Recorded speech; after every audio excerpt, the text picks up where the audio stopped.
The first memory that comes to mind for me is being about 7 or 8 years old, and going to the dinner table. My mom and dad are divorced, so I lived with just my mom and my brother. And I decided I just wanted to eat dinner without my shirt on. And I just walked into the kitchen and sat at the table, and like everything was normal. And my mom didn't say anything. She just gave me a look and kind of just went back to eating. And I remember just wanting more of a reaction from her, not getting it. That's kind of all the time. And I think that was like my first political statement about my body, and what I was allowed to do versus what my brother or the boys were allowed to do. And then around the same time, I had a babysitter who had a 14-year-old son, and I don't know why I wasn't with all the other kids, but he took me into a room and he pinned me down on the ground and pinned my arms to the ground, and he was forcing, like, he put his tongue in my mouth basically, and I was still a kid. I had never ever had anything like this before. And I just remember screaming and just trying to get him off, but he was huge, so I just couldn't get him off me. And after that, I could not tell my mom for maybe 5 years. And I would always try to tell her, and I would be sitting in the car, and it was like every day. And I would like open my mouth, and nothing could come out. And I was so ashamed of it, but confused. Now I still try to, I don't know how I felt about it, but there was some kind of shame tied to it. And I did not know how to express myself, but I knew it was wrong, what had happened. I think after that, let's see, normal school stuff, I was a really, really late bloomer. So basically I was flat-chested until I was like 15 years old. And I never could use my body to get attention. So I always had to use, like, I'm like a class clown, or like I had to do all these other things to get attention. When all my friends had boobs and like were starting their periods, and then I would like rub it in their faces, like, I don't have to have a period, like, this is awesome. I can swim whenever or whatever. And I remember feeling pretty uncomfortable about not having boobs. I remember that was a big deal. And I would wear these huge t-shirts, but then these like really tiny Daisy Duke shorts.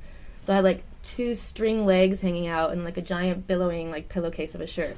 And I thought that was pretty cool, but I think it was like a 90s look. But I basically never changed my dress from that time.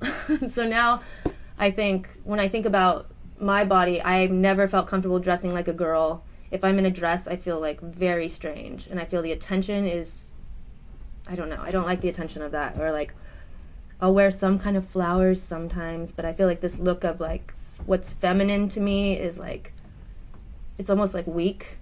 I don't really like this kind of look, and I feel like that I've always dressed like pretty boyish, I think, for the most part. I mean, I've dressed up for events and things. But yeah, my look is very much about being kind of androgynous, because I don't want the focus to be on any kind of like femininity. But let me think. And never ever show cleavage, because I just think that is like outrageous for me. Like, I can't do that. So in high school, I met my now fiance, and we started seeing each other when we were 15 or 16, and both of us had never done anything with another person sexually. So we experienced everything for the first time together, and we were together for 6 years, and then we broke up for various reasons. And the next 8 years, I basically slept with every person under the sun, and had a million, kind of different kinds of relationships, and all of them, the body was a different kind of experience. Like, I was in a relationship with someone that, for a while, that was a purely sexual relationship that I never felt womanly before I, like, had this relationship with this person. It was completely body-centered and a very different experience than anything that I'd ever had before. And especially being seen that way when I was, like, maybe I was unconsciously trying to not be seen that way. Like, now I'm realizing that I'm, like, dressing, I'm choosing to look this way, but, like, at the time, I don't know, it was like this person could just see right through that and get to the woman that I was. And then I started thinking of myself more as a woman, and, like, what does that mean, and how I'm presenting myself. And so this person, like, kind of opened that up to me. But he was also sleeping with 8 other people at the same time. I mean, it was a mind game type of situation. But I think that was one of the first times I started to really, really like my own body. Like, the way that he showed, I don't know, he presented it in a different way. But ultimately it was really, really bad. And then 9 months ago, I got back with the high school sweetheart. And now it is like the most different kind of body relationship I've ever had. It's like the most intimate, the most fulfilling, the most completely 100% exposed and comfortable. But it's only changing and it keeps growing like all the time. It's like, and for him too, because I think we're just beyond insecurities now about this kind of thing, or like, and all the things I used to worry about, or like, my boobs are not symmetrical. It used to drive me crazy. I like could not take my shirt off. I would be so, ashamed. And now it's like, it's such like it's minutia that I do not have time to care about anymore.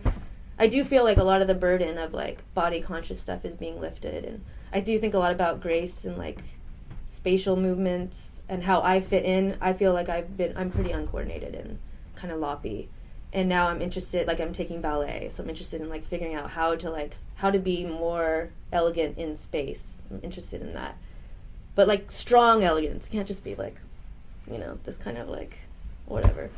Probably shouldn't do hand movements for that.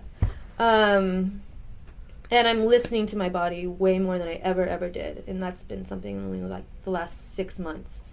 Like, it's crazy to me how much, exhaustion or hunger or fatigue, all these things start affecting my mind and tricking my mind into thinking there are problems that aren't there. And so now I try to take steps if I'm feeling anxious or feeling whatever.